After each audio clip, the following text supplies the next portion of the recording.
Hey, welcome to the show. I'm your host, Una Duncan, and I am recording this with all the warm and fuzzies because I just finished an interview that I think you're going to love, and he happens to be an old friend of mine.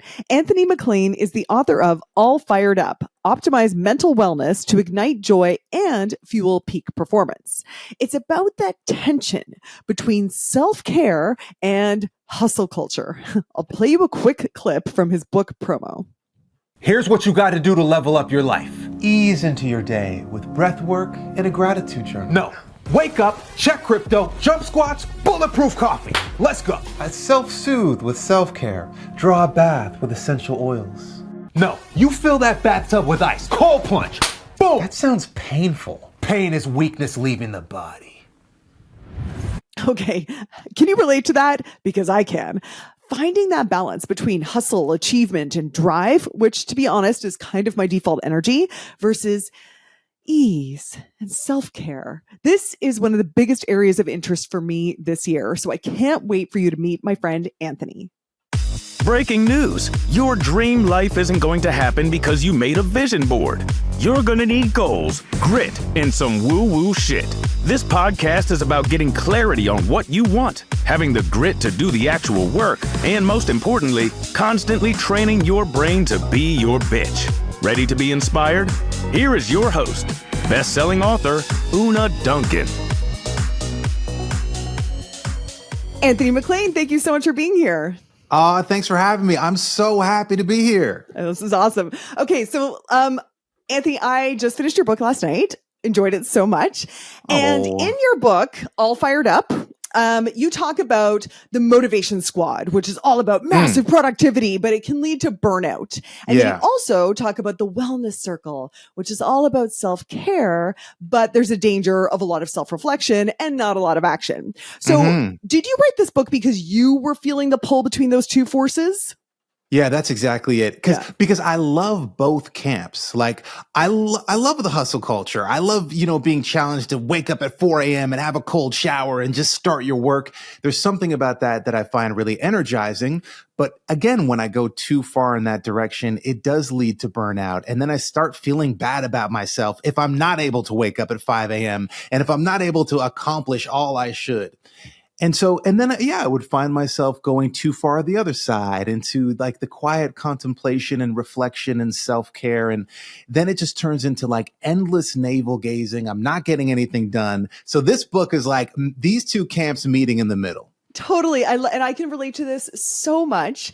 You know what the story was that I related to so much? Because I think both you and I have a general sort of extrovert personality. And you tell a story about being at a conference. Yeah. And it was like the first time you realized that you actually might need some alone time. Can you tell that story? Because I absolutely related to this so much. Yeah, big time. So I never realized that the whole thing with the introvert extrovert thing is, where do you get energized? So I love being in front of people. I'm comfortable on a stage, right? I remember in high school, you being in theater and you're like light up the stage. I love being in that place too. But if I don't have that alone time, I find my battery is draining. And so I've always been trying to figure out, am I an extroverted introvert or an introverted extrovert? All I know is in my daily life, I always had a 30-minute drive home. And that was me being alone, being able to like decompress before I go back to my family. And it was when that time was taken away and I was around people 24/7 that I realized, I cannot function like this. Like I literally started to like emotionally malfunction without that alone time, which is fascinating. Yeah, in the book, Anthony talks about, he's at this conference and could just picture it. He's like dazzling people, telling the stories, he's with his roommate and they're masterminding and it's amazing. And then he's like, I kind of feel like I'm going to barf. What's going on with my body? And then he went out and we're just alone for a second. You're like, I just need to not talk to someone for about 5 minutes. Yeah. That's it. And for me, curiosity is so powerful and like leaning into your own curiosity. And if you're around people who take up a lot of space and they're curious about themselves, but they're not curious about you, and you're an empath, so you're like constantly being curious about them, you're not taking that time to ask yourself, wait, what about me? Right? I love the movie Hook. Some people don't like, I love the movie Hook. And there's that great scene where the character Smee says, what about Smee? Smee's me. What about Smee? And I think we can all afford to take some time to say, what about Smee? Totally. Oh my gosh. The image of being in a room with a lot of people who are very, into themselves. I forget how you just worded it, but I was just like, oh yeah, a party with a bunch of actors. Like a lot of people take up a lot of space. Yeah. That's it. That's it. Exactly. Okay. So listen, in your book, you mentioned a whole bunch of really helpful self-care practices. Mm-hmm. And what would you say to someone who just reads that and they go, okay, dude, there's only so many hours in the day. I cannot meditate and exercise and do meal prep and also write a book and start my side hustle and drive my kids to soccer and excel at my job. Like there's just no fucking way. Mm-hmm. This is where I get exasperated with hustle culture, because I was doing all of that and feeling guilty at the end of the day when I'm like spending time with my kids and trying to drink water and exercise and have some spirituality and then like paying my bills. And then at the end, it's like, oh, I didn't get time to do that thing I said I was going to do 15 minutes of Spanish a day or whatever it is.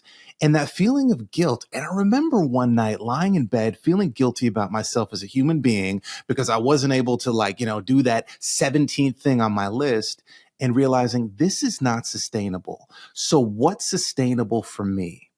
And for me, I feel like there's too much of two things in the world right now, but especially on social media. Two things that there's just too much of. One is offense.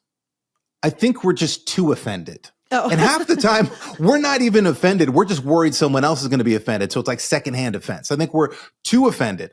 The second thing is, I think there's too much advice. Everyone is telling you what you should buy, what you should wear, what you should weigh, what you should think, how you should spend your time. And you don't realize, but like listening to all these different voices, it can leave you feeling just so fragmented and confused. And for me, I had to just kind of turn off and log off a little bit and kind of reconnect with who I am, what my values are, who are the most important people in my life, and what are like the non-negotiables that I need to be doing every day and every week. And that's like self-compassion and putting my hand on my chest. And as a man, Una, I gotta tell you, for me, the act of putting my hand on my chest and saying, go easy on this guy, like, for me, that self-compassion has been a game changer. So I mean, maybe this is sort of the conclusion of the episode, but I'm curious, what did you come up with when you put your hand on your chest and knowing all that you know? And if you read the book, Anthony has delved into all of the self-care practices that you've heard online, right? Mm-hmm. I'm pretty sure you've dabbled in all of them. Yeah, for sure, yeah. Yeah. And all of the hustle, like go, go, go. Mm-hmm. And when you did that exercise and you put your hand on your chest, you're like, okay, what does this guy actually need? What is your sort of revised or pared down rituals that you practice today? For me, it is a daily thing. Like I put my hand on my chest all the time. The other thing is, and I know so many people go through this, that if you grew up in an environment where you had to be hyper vigilant with what was going on around you, then the safest thing to do was to turn off your own internal signals. Like you don't have time to wonder, am I hungry or am I thirsty or am I like all you because you're hyper vigilant to your environment. Like, am I safe? Am I safe? And I have to just, in that fight or flight state. So for a lot of us, we've turned off all of our own internal signals. So when someone is crossing a boundary and we feel weird, we've learned it's okay. Turn off your own internal signal. You shouldn't feel weird. You have to like just serve this person. So for me, putting my hand on my chest and saying, okay, what does this guy need? Is taking time to listen to, what I need. And for me, every day it's different, but there are like two things I do every single day that really make a difference. I did it this morning. I'll probably do it again. And the first one is a walking audio journal. Something I do every day. And that is I go outside, I put headphones on, I hit record on my voice memos on my phone, and I just start talking. And I go for a walk around the block. Doesn't matter what the weather is. Go for a walk around the block and just being outside, getting that daylight, getting some fresh air. And then just talking about how I feel about like, if it's been a productive day, if it's not productive. And so that the walking audio journal is something I do every day that really helps. That's number one. A quick question about it. Do you use that material in any way? 9 times out of 10, I delete it. Yeah. And it's a funny thing. Then why record? For some reason, it's important that I hit record. It feels okay. It's official. I'm starting now. I'm going. But often, and this is what happened today, I come up with a breakthrough in the walking audio journal, and then I hit stop and I'll take out my notes and make some notes. So today I've got a screenplay I'm working on, and I was stuck with this one thing. I could not break through it. And through the walking audio journal, which was not about the screenplay, I somehow came up with this breakthrough, and I hit stop on that and I made some notes, and it turned out to be like really productive. And that was born out of self-care. So even this idea of separating like self-care from like productivity in our work, actually, they really do feed into each other beautifully. And so the walking audio journal, that's the first thing I do. Love it. What's the second? The second thing I do is a practice I call, well, that makes sense. Okay. And well, that makes sense is I look at how I'm feeling and I lean into the assumption that it makes sense that I would feel that way. Or I'll look into, whether this has been a productive day, whether I'm getting my goals accomplished. I'll pay attention to the way that I'm speaking to Susie, my wife, or the way I'm speaking to my kids. And if I'm like snappy and irritable, I'll pay attention and I will assume, well, that makes sense. Right. Instead of having the self-judge mobile go in high mode in your head. Yes. Love that. Exactly. And then it like starting with that assumption and that makes sense, I'll work backwards and figure out, well, why am I snappy? Why am I irritable? Why do I feel depressed? Why do I feel depleted? Why do I feel lonely? Why do I feel anxious? And just going in with the self-compassion, for some reason, it changes everything. Oh, yeah, I think it would. Yeah. So that's a big one. One other thing, I know you're into the Enneagram. Sure. Yeah. Can I ask you what number are you on the Enneagram? Oh, okay. Well, you know what? It goes back and forth. I've taken the test a couple of times and I've received 2 different results. Do you have a guess? Can I guess? Yes, please. Have you received a 7? Oh, yeah. And have you received a 3? Yes. Good guessing. Wow. I think you would have been between the 2 as well, but you got a 3. I got a 3. I definitely got a 3, which is the achiever, right? The performer. And for us, one of our weaknesses is... shh, don't say. I know. When I read it, I was so embarrassed. Me that this too. is like floating out there. Wait, before we say, Anthony, we got to tell people what the Enneagram is, and just in case they don't know. It's like a personality. I kind of say it's like a astrology, but not. It's archetypes basically, and it's numbers from 1 to 9, I think. That's right. Yeah. And so, for example, the one that Tony and I have both got is the 3, which is the achiever, who's all like, look at me accomplishing all these things, but a little bit of a show pony about it. And our weakness is, well, you go ahead, Tony, because I think you know better than I do. Well, okay. So the great thing about the Enneagram, and I think you described it perfectly, it's archetypal personalities. We all have all 9, but you're more fluent in one. And as a child, you gravitated to this one personality type in order to get your needs met. So one of them is the perfectionist. And you learned as a kid, if you can be perfect, then you will receive love and you'll make your way in the world. Another one. So being the performer, the achiever, every number comes with all these assets and these liabilities. And one of the liabilities of being a performer is we're not super aware of our own emotions. Oh, okay. And there's other numbers like the 2 and the 4 that are so aware of their emotions. 4s are very artistic. Often they're poets, and they're able to like write song lyrics and poetry that can like delve into exactly what they're feeling and articulate it so beautifully. For me, most of my emotions fall into like very broad categories. Like I'm excited or I'm just like kind of down.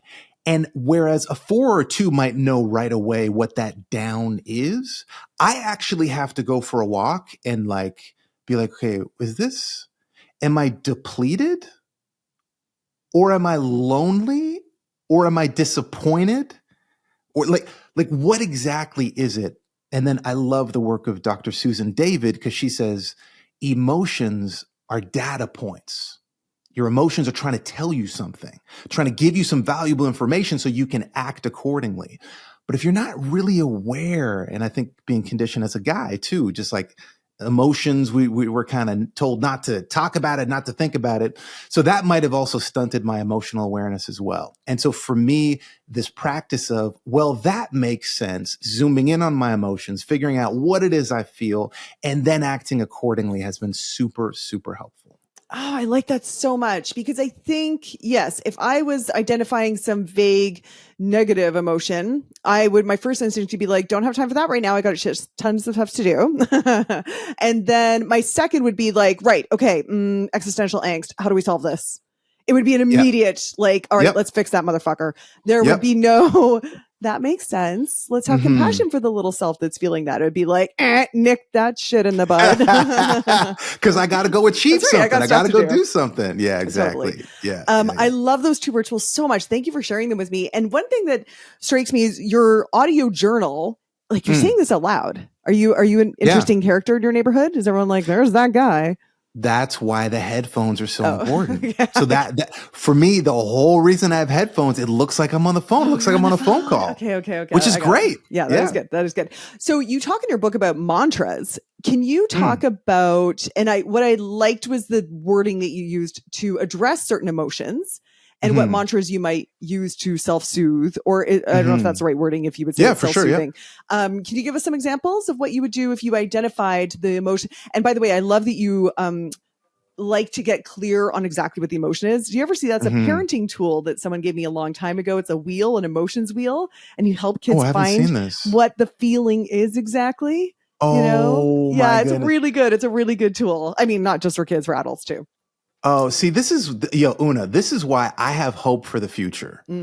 Like right now, there's so many voices that are just like casting dread over the future. These are the end times and it's never been this bad. Listen, I have hope for the future because of stuff like this. Because when I was a kid, nobody was walking me through an emotion wheel and saying, well, how is it you really feel, Anthony? No, not so much. I just love this. And I think emotional regulation is just so important. I literally had a friend go to jail because he did not have emotional regulation. He didn't know how to like self-soothe in a moment that he was angry, and he got in a bar fight and really hurt somebody, and it was horrible. And I honestly think this stuff, recognizing your emotions, assuming that makes sense, hand on the chest, what does this guy need? Yeah. What do I need right now? So good. So for me, the mantras are really big. And I use them most when I'm about to go on stage and I'm nervous. Yeah.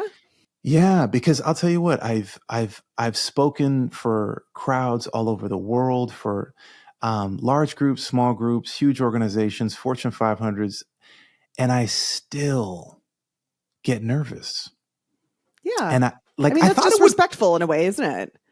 Ooh, I like that. I like that. Okay.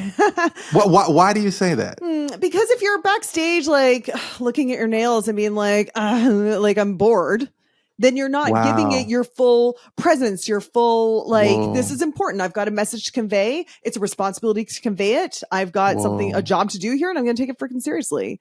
I don't know if that has to translate to nerves, but I think it does have to translate to full focus and presence and, Yeah, I like that. I like that. Yeah, so actually, I like that a lot. So yeah, I get nervous. And often for me, there's a mantra that I will say to myself that really, really helps. And it's so simple, but I just say, hey, if they wanted someone else, they would have asked for someone else. But they asked for me, so I will be myself. Yeah. Oh, that's great. That's great. Yeah, and I repeat that a couple times, and all of a sudden I just feel grounded. I feel better about it. So depending on the situation, I have a few that I use, but mantras for me have been great. One that is perhaps overused, but I love it, and that is, this too shall pass. All right. Mantras for confidence. I feel the fear and I persist.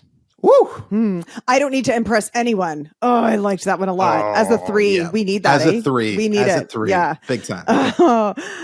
What others think of me is none of my business. Ooh. Good one too. Oh. What else? For anxiety, I release my grip on what I cannot control. Yep. Easier said than done, but that's real. Yeah, for sure. Calm washes over me. It's another one. For depression, I liked this one a lot. Feelings are temporary. And good things await me, and I'm worthy of a good life. Anyway, those were such good nuggets for me. I loved them a lot. Yeah, thank you. Yeah. You know, it's funny because some things are so easy to say, but to actually sit in them and to repeat them until you actually believe. That's right. That is the big thing. And in our society, when we move so quick, sometimes you're better off repeating one thing rather than like trying to, learn 30 things. Try to learn one and really take it to heart. For sure. And make sure that it feels possible to you and not bullshit. I think that if it feels like bullshit, if you're like, I'm the best speaker in the world or whatever, then you need to and maybe that feels true for you. But if it doesn't, I think you need to back it up until it feels like, yes, this is true. And I can stay rooted in this. And it feels like a positive place.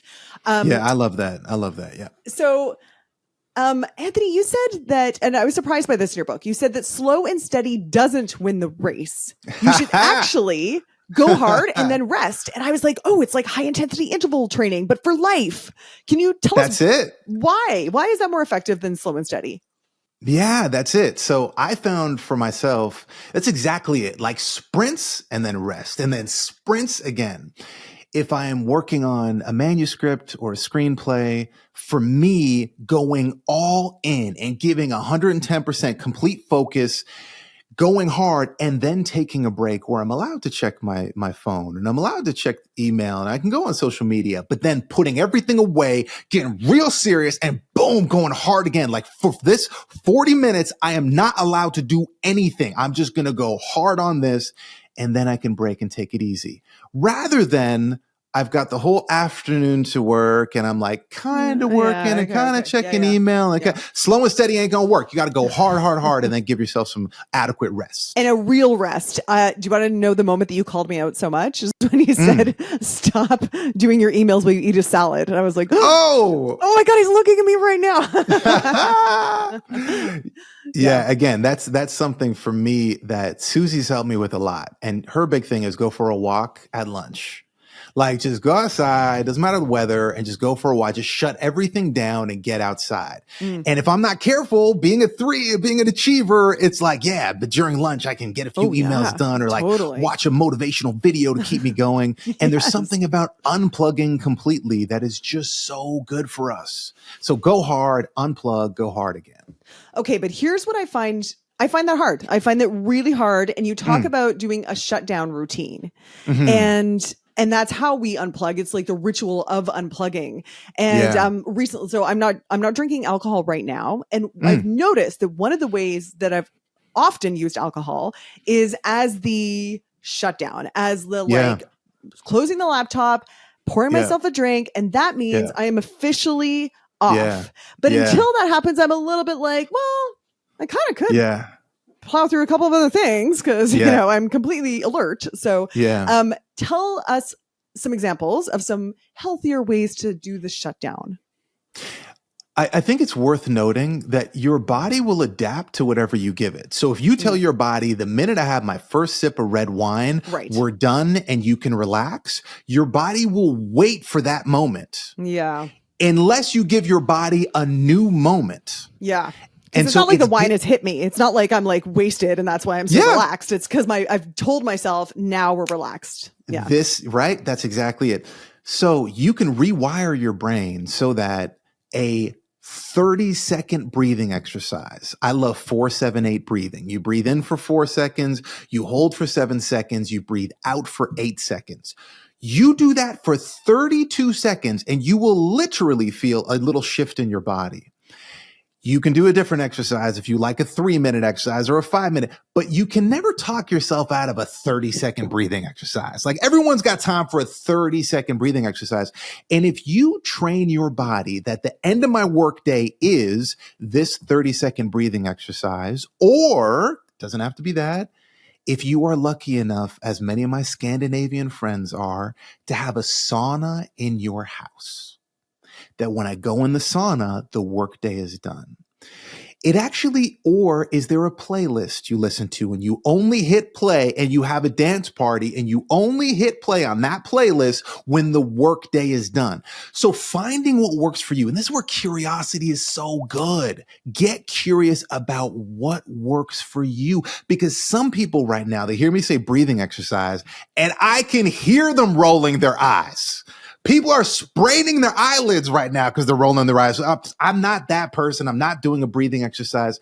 If that doesn't work for you, that's fine.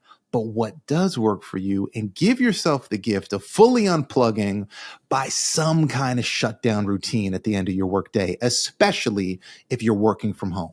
Yeah, for sure. Especially if you're working from home. We were talking earlier about identifying the exact emotion. And you said that if you're in a funk, so negative emotion, there's two broad categories of that.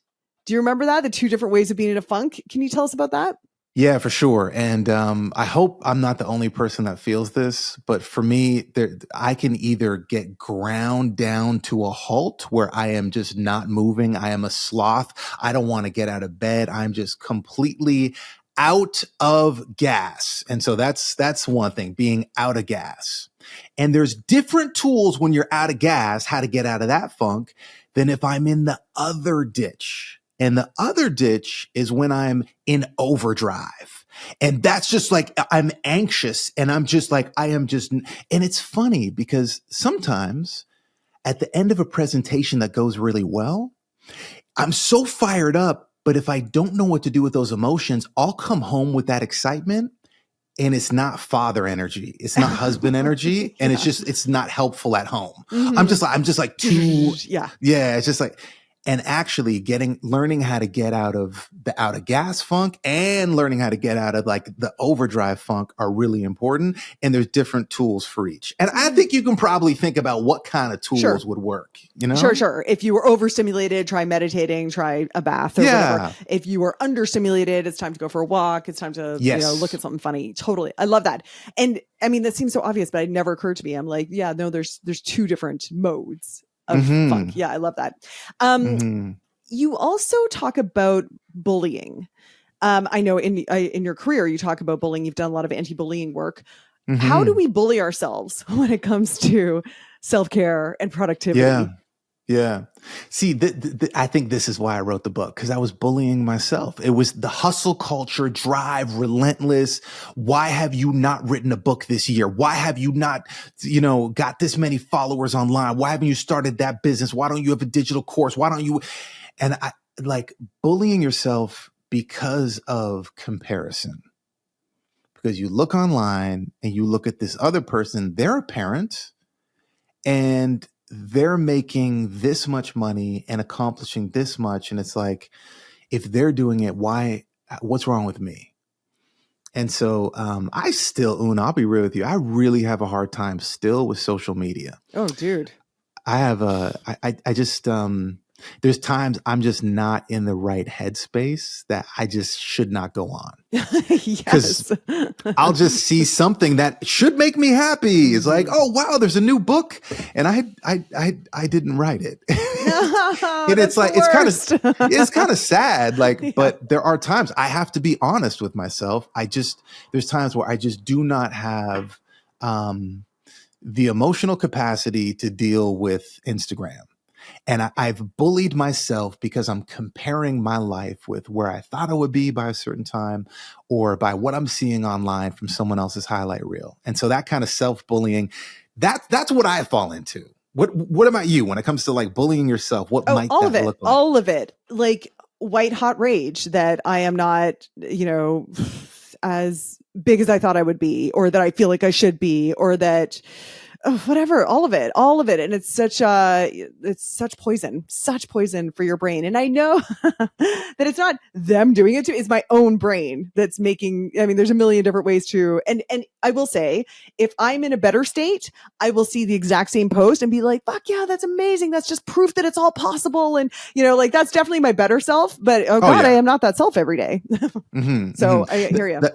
Yeah, I'm the same way. When I'm in a good spot, man, I'm rejoicing. Yeah, for sure. Truly. For sure. And it's funny because we were talking about being threes.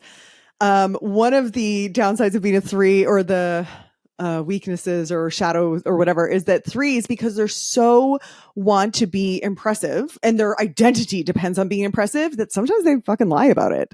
Right? And you said, like, when you were first in the scene in LA, you would go to parties and you would kind of find yourself, like, as an empath, you're kind of like trying to shift yourself to be what you think people are looking for in the conversation. Yeah, and read the room. Totally. And you know what, Tony, when I read that, I was like, oh, that is so perceptive that you can look back at that, and also so vulnerable to admit it, because I think people do that shit all the time and they don't even know they're doing it, much less do they write a book and admit that they did it.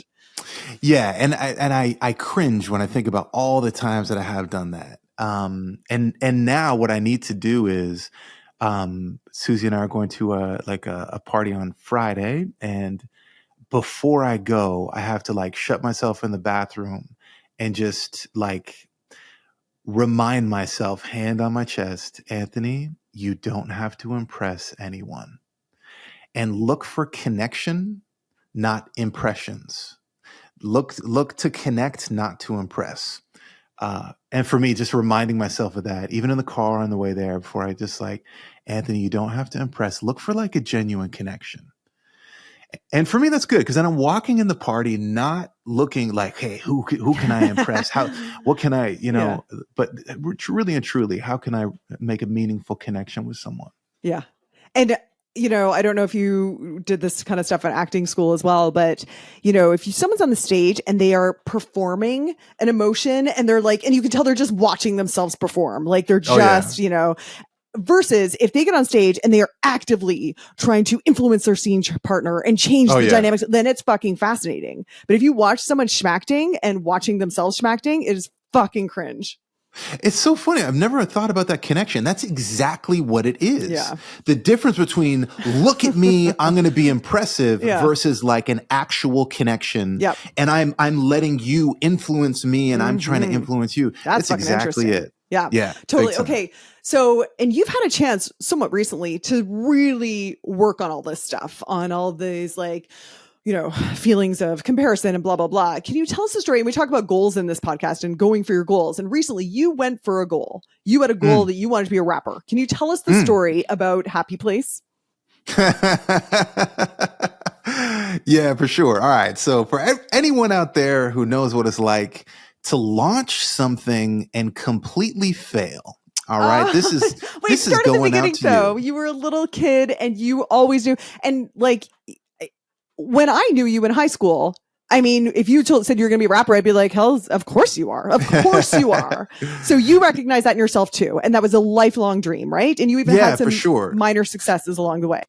Yeah, for sure. So for me, growing up, I remember being like 8 years old and I got my hands on a cassette tape. Yes, I said it, ladies and gentlemen, cassette tape. Oh my goodness. And I remember it was LL Cool J. The song was called My Radio. Okay. My radio, believe me, I like it loud. I'm going to stop right there because I don't want you to get in any trouble for not having the copyright. I don't know how it works in podcasts. Yeah. I really wanted you to keep going, but I appreciate that. But man, I fell in love with hip hop. And I remember like hitting rewind on the tape and writing down the lyrics like word for word. And I went to school the next day in Aurora, Ontario. And I showed up at Regency Acres Public School. Check out the acronym of my elementary school. Regency Acres Public School. Oh, yeah. Come on, somebody. I was born to be a rapper. And I remember going the next day and telling everyone, look, I wrote a song and I rapped LL Cool J song and told everyone it was me. There you go. That's a three move. That's a three move. How can I be impressive? But it's funny because as a Black kid growing up with a white mom living in a white neighborhood, my connection to Black culture was through hip hop. And so growing all through high school, it was the 90s. It was the golden age of hip hop. And it was listening to Tupac and Biggie and Outkast and Wu-Tang and all these incredible rappers. And I just loved it. And I wanted to be part of that community. So I started writing my own raps, and I loved it so much. And I remember I started like releasing little songs here and there. And I remember I had one song, and this, by the time like YouTube came around, I had one song and I released it and I got like 10,000 views. I'm like, okay, all right, next one's going to be even bigger. Release the next song. I got 40,000 views. I'm like, okay, next song's going to be even bigger. I put all I had into my next song, Happy Place. Best song I ever recorded. Had the best music video ever made. I launched it in the world. I knew it's not going to be 10,000. It's not going to be 40,000. It wasn't. I launched that. I got 60 views, not 60,000. I got 60. I got 60 views. And I was like, hello, is the microphone on? Hello. Can anyone hear me? What happened? And it was one of those things where sometimes it just doesn't work. And what you think is going to hit just doesn't hit. It just doesn't find an audience. And it didn't. And I remember like messaging all my friends like, yo, can you promote this? And it just didn't work. It was just a flop. It was a failure. And instead of me being able to see that it was a failure, the message I took is, I am a failure. And I went into a funk. I went into a funk. It was a depression and an existential like, wait, I thought, because I really did have my identity in I am a rapper, and this is the biggest this is it. Like, I don't have a lot of money to spend on music videos and, marketing and all this. So this was it. I put everything I had into this. And when it flopped, that feeling of failure, that really sent me spiraling. That was tough. I mean, I can imagine. But how did you get out of it? Because I know that you made that click of, wait a second, this song failed. I didn't fail. Mm-hmm. And what were some other clicks that you made? For one, I think you were like, okay, wait a second. Social media is not doing me any favors. I'm going to take a little break from that now.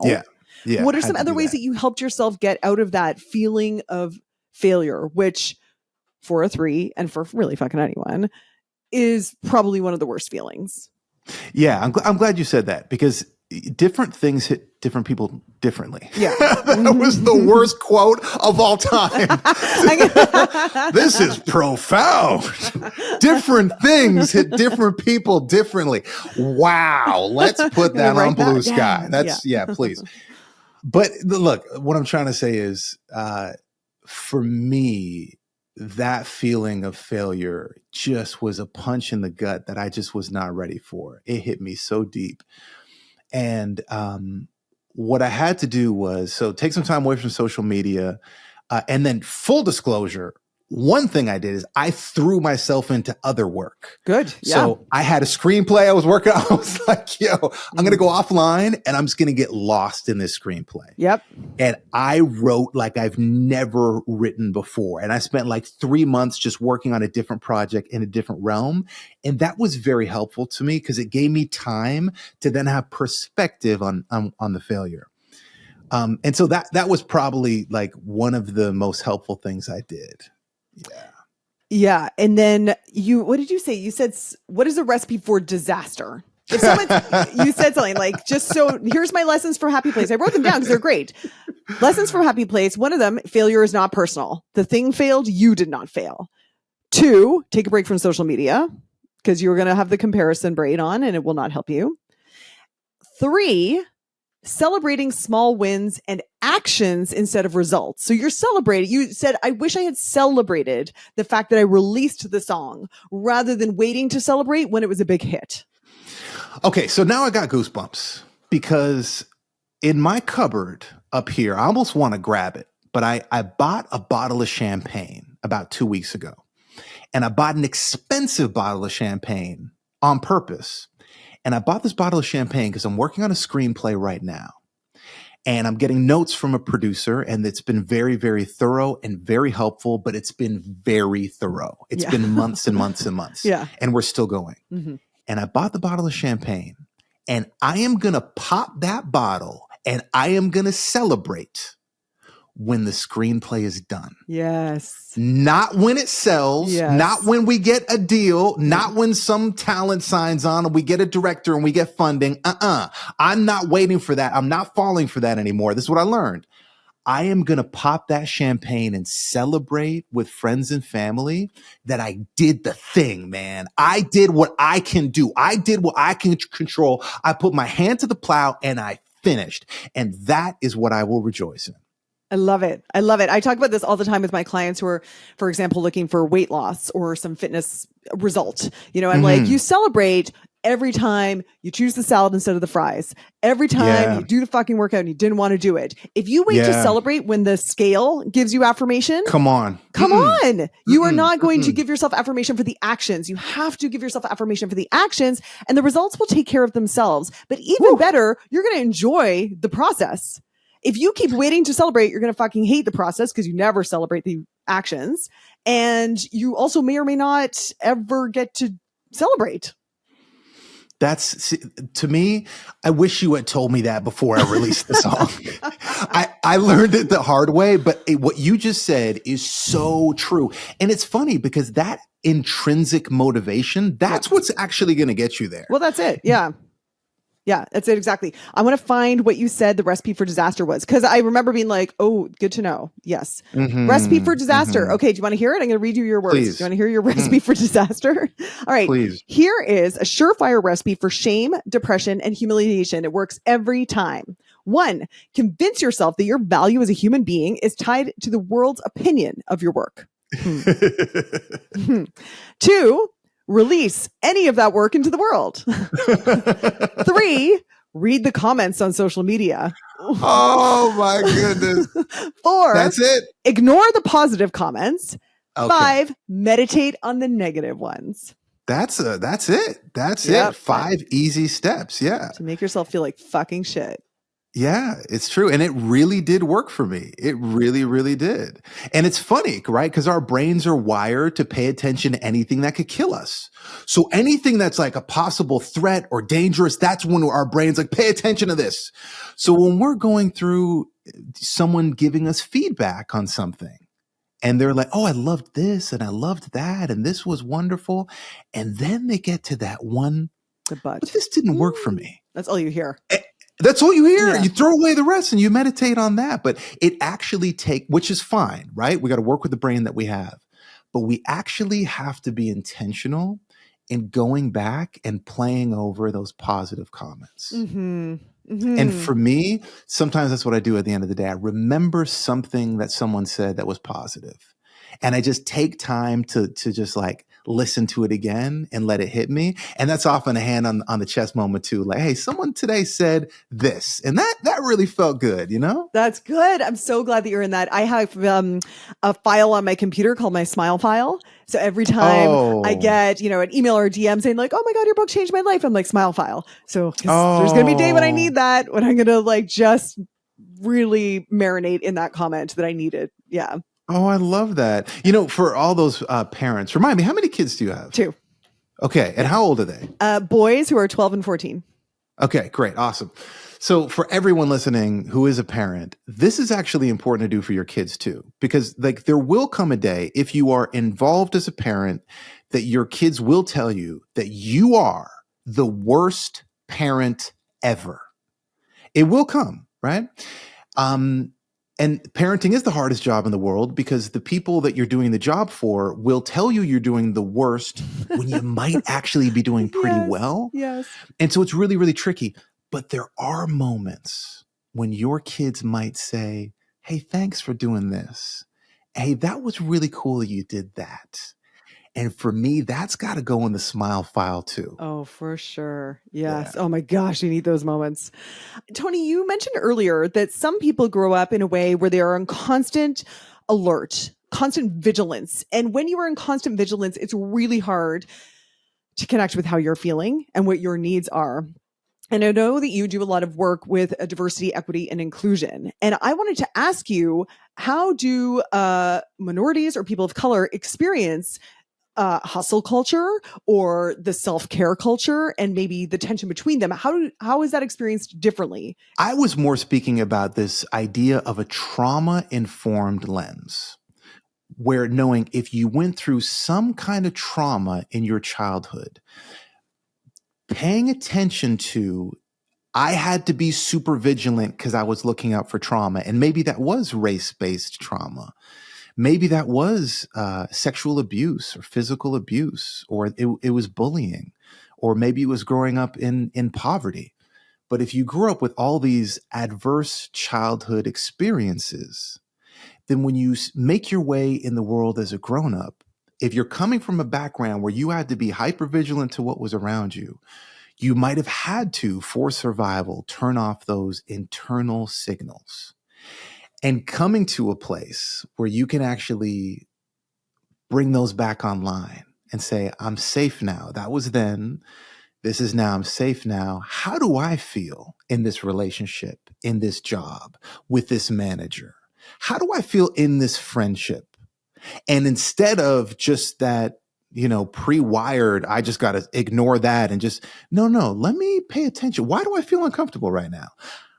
And choosing not to abandon yourself, even when emotions are running high.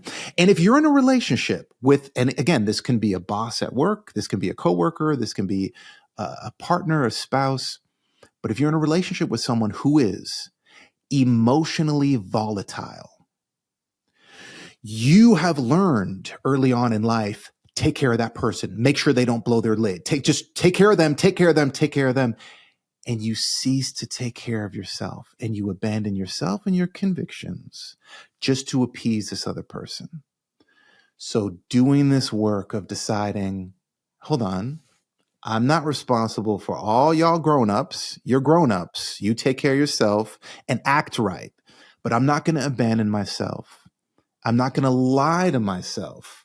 I'm not going to allow myself to be gaslit by you or emotionally manipulated by you. I'm not going to fall for the word games. I'm not. I'm going to stand in my own authority. I'm going to stay connected to my core, connected to my body, listen to myself, and I am going to act from my true self. And so for me, that's that kind of trauma-informed lens that really does have a huge impact on how you make your way in the world. Mm-hmm, that makes sense. Most people, when they talk about self-care, it's always an individual endeavor and the individual's responsibility. It's almost, It's like, well, are you doing your self-care? But in your DEI work, you talk about the impact of culture on our wellness. So what are some ways that culture impacts our wellness and we might not even recognize it?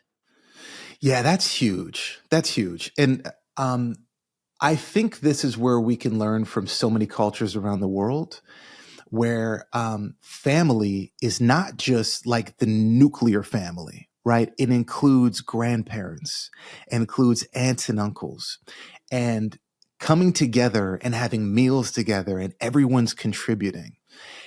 We know that the brain, we've got mirror neurons, so we pick up on other people. I find if I go and order a coffee from someone, and if I have like a quick exchange with a barista and we're both like smiling and nodding, talking about whether it's the weather or the song on or whatever it is, just that moment of making eye contact with another human being, smiling and nodding, we know from brain scans that actually regulates your nervous system. So it is so important, of course, to do your own personal self-care. Absolutely. But we can't neglect the fact that our social interactions have a huge impact on our wellness. So putting that work into having a workplace culture that is nurturing and sustainable and uplifting, you will do so much good for people's mental health by focusing on a positive workplace culture. Do you have too much work on your plate? Right? Do you need to ask for a more reasonable workload? right? Are you able to be your authentic self at work? Maybe can you get plugged into an ERG if you work at a big enough organization where you can be around like-minded people? What will that do to your sense of belonging? And what will that do to your mental health?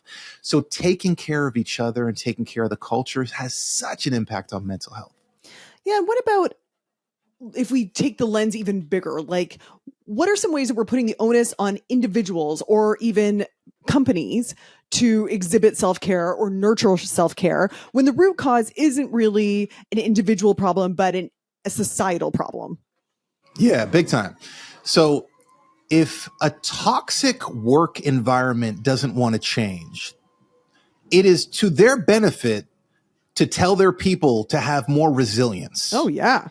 Yeah, we, that's right. we don't need to change. You need to change. Yeah. So the example I give, Una, is, have you ever been in a situation where you're in a room and you're hot and you don't know, wait, is it me? Is it just me? Right.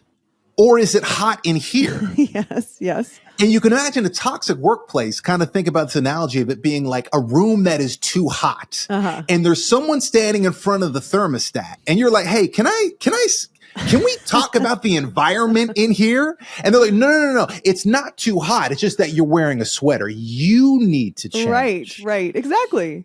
But actually, no. You have created a culture, and in many ways, we've created a culture that is unhealthy. It's not sustainable, and we need to change. But how do we change other than take off the sweater? What do we do? Well, this is where, for me, sometimes unplugging is very helpful, because when I'm listening too much to what the world is telling me that I should eat and what I shouldn't eat and how I should move my body, that it's not enough that I went for a jog and did some push-ups. I'm supposed to be doing like Olympic weightlifting, and it's like, look, whatever works for you, but that's the point. What works for you? And for me, unplugging from all those messages is super, super helpful.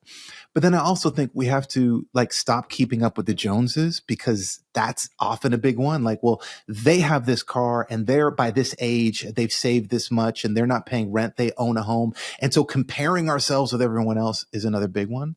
And then I think deciding what does happiness look like for me today? And there's this great exercise I heard, and I can't remember the woman that teaches it. She's a great psychologist, but it's called the perfect day exercise. And the perfect day exercise is when you lay down on the floor and you close your eyes and you imagine, what would a perfect day look like? And you're allowed to do anything. It doesn't even have to make sense. You can be having lunch in Rome and having Italian pizza, and then you're having dinner and you're in California and you're going surfing. I mean, anything you want. What does the perfect day look like for you? And you journal the whole thing down. You write down your perfect day. And then you pay attention to, in your wild perfect day, is there anything in that day that you could do today? Right. Or that could be part pizza. of your you could have pizza. Yeah. Right. So here's the cool thing. The world keeps telling you to want more, that you're not enough, that you would be happier if you had this car and you had this body and you lived in this house. You won't be happy until you have all these things, right? But in my happy day exercise, there were 3 things that were part of my perfect day that I can do pretty much any day. And for me, those 3 things is, 1, in my perfect day, I do a workout. And that was cool, because I didn't do the workout because I have to, or it's because I actually feel better when I do something with my physical body. I feel better the rest of the day. After this recording, I'm going to do a workout right here. And so it's part of my perfect day. So noticing that, in my perfect day, I'm doing a workout. That's interesting. I'm going to start looking forward to workouts, because that's part of my perfect day. It's not a duty. I want to. It's not a duty. Yeah. I want to. Yeah. The second thing that's part of my perfect day is eating food I love. And I'm actually going to enjoy my first bite of food. I'm actually going to chew. Not with the email. Not with the email, right? Okay, I'm going to enjoy this. So eating good food. And then the third thing, and this is so funny, because again, this is blue sky. You can do anything. Part of my perfect day is laughing with Susie until one of us falls on the floor. Oh, amazing. And we do this, like we'll save memes or videos. We love cute animal videos, right? And we'll just, did you see this one? And sometimes we'll watch something together and we will laugh until someone falls. Nice. And in my perfect day where I can be on a yacht in the French Riviera, and on my perfect day, I'm laughing with my wife. And so for me, there's something about unplugging from what the world tells me success is and what the world tells me I should want, and getting plugged into what is accessible to me today. And if I can get a workout and eat a good meal and have a laugh with Susie, another one is like playing games with family and friends. I love games nights, like if I can do anything, that's what I want to do. So making the most of that and allowing myself to be fully satisfied with the things that are within my reach, instead of falling for this lie that happiness is always out of reach. If you just work a little bit harder and lose a little bit more weight, if you just change a little bit, then you will be worthy of happiness. Forget that. What is within reach today? Oh, Tony, I'm feeling that. That was amazing. I want to stop us there because that is the perfect final note, but I want everyone to know where they can keep in touch with you and your work. Oh, thank you so much. Yeah. So I'm on Blue Sky and on Instagram. Full disclosure, I'm not as active as I should be, but please do hit me up. Anthony McLean TV, and McLean is McLean. McLean. So Anthony McLean TV, Instagram, and Blue Sky. And please do check out my book. It's called All Fired Up. And it's all about how you can take care of yourself so you can be your best at work and at home. That's awesome. Thank you so much. It's been so awesome connecting with you again. Oh, thanks, Una. Thanks for having me. Dude, I loved that perfect day exercise so much, and the realization that with no limitations at all, the things that make us truly happy are often just so achievable, which is so good to remember, especially if you gravitate towards hustle culture like Tony and I and like other Enneagram 3s. By the way, side note, where do you stand on the Enneagram? Is that too woo, or do you like that kind of archetype work? Discuss. Also, I loved Anthony's vulnerability and the lessons he shared about his rap song, Happy Place. And because that song deserves way more than 60 views and it deserves to be celebrated as the massive fucking achievement that it is, I mean, how many rap songs have you produced? Let's let it take us to our outro. Until next week.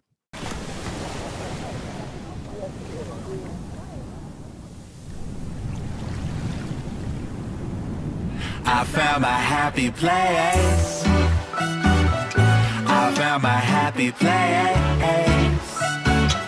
A joy they can't ever take.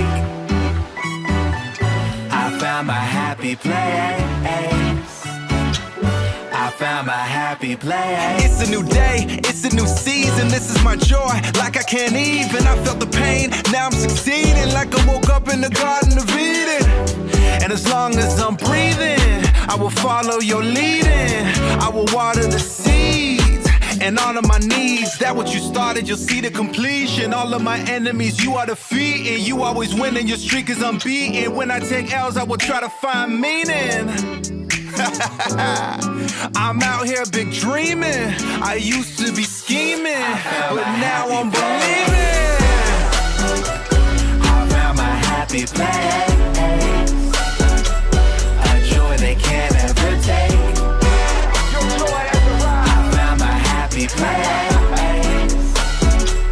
I found my happy place. Everything's new, everything changes, no turning back. Flipping the pages, it's a new day, it's a new age, and we on the rise like electric spaceships. The future's amazing, a beautiful fragrance, 'cause you are the greatest. The greatest, we got the key, we unlocking the cages. Comfort the broken, rebuild devastations. Healing our trauma so we can heal nations. This is our promised land, we are courageous. The joy is contagious. The joy is outrageous. Look, Ma, we made it. I found my happy place. A joy they can't ever take. I found my happy place. If you want it, you can ask. Now's the time, don't let it pass. Look around, the first or last. I just found the treasure map. If you want it, you can ask. Now's the time, don't let it pass. Look around, the first or last. I just found my happy place. I found my happy place. A joy they can't ever take. No, they can't. Come on. I found my happy place. Come on in, Angel. Come I on. found my happy place. I found my happy place. A joy they can't ever take. I found my happy place.